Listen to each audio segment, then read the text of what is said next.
Good as with Corda, tá chun caint live iniu faoin scan an the Northman, hunnig mé fictalin é sa Lighthouse, seachtan hunna mar sin. Agus hain sé gomórlum, bain sé leis na Lochnanig agus níos an Robert Eggers an stúrthorba an duine stúrig The Witch agus The Lighthouse, le Robert Pattinson agus far leis sin Green Goblin, Cat is ní good gan éon tam there. Ach, The Northman. Bhí sé a rééis ar fád hain sé go mórlam. Is bralam an sláir bailm seandáíocht bhhainins le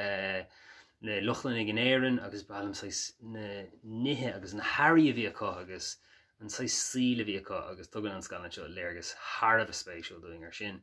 Tá Nicole Kidman ann atá go maith an príomhlad duine Winter Sarsgaard an time sin rá agus Anna Taylor-Joy an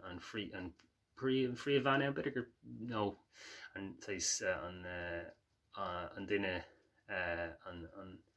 spruch rá atá ag an bríomhcharachtar mo gine Sarsgaard ach tá sé brúdúil, tá sé fuilteach, tá sé go háling tá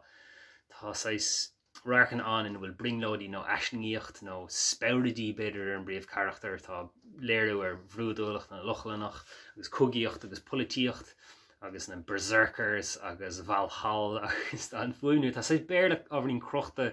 thugann an seanna Lochlanis pe tanga bhí geistecha I láthair agus airín go hamháil leis agus hanas gan go mórlam bhfuin go mór é níor han sé le mo chalín